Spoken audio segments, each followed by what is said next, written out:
mobaynida 24 soat uzluksiz tumanimiz aholisiga xizmat ko'rsatadigan maydonning ochilish marosimiga xush kelibsiz. O'zbekiston Shoh ko'chasi tumanimiz markazidan o'tgan qismini aholimizning eng gavjum bo'ladigan hududlardan biri ekanligining, ko'pchilikning yoqimli manzili bo'lganligini inobatga olib, ushbu hududning 800 metr joy masofasini qariyb 3 milliard so'm mablag' evaziga qulay hordiq chiqarishga shart-sharoitlar mavjud, jozibador, kun-u tun ishlaydigan ko'cha etib barpo etdik.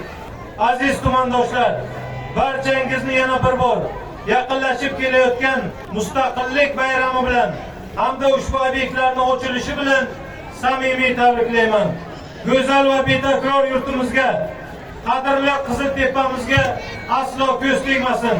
Qo'shaloq bayram muborak bo'lsin aziz tumandoshlar.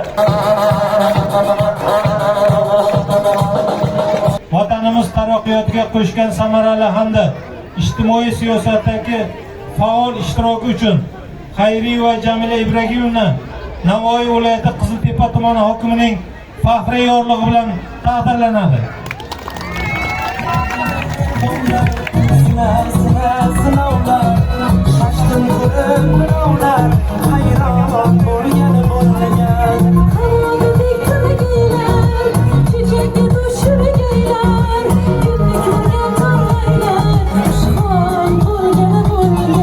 Tasmalar kesilgandan so'ng topshiriladi.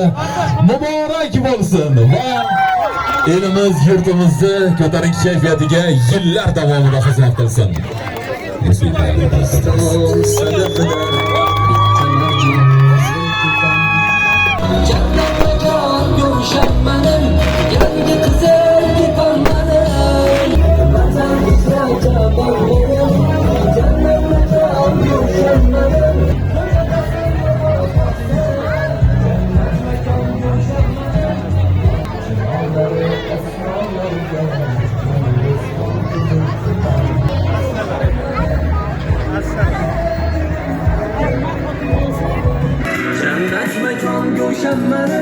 Yangi qizi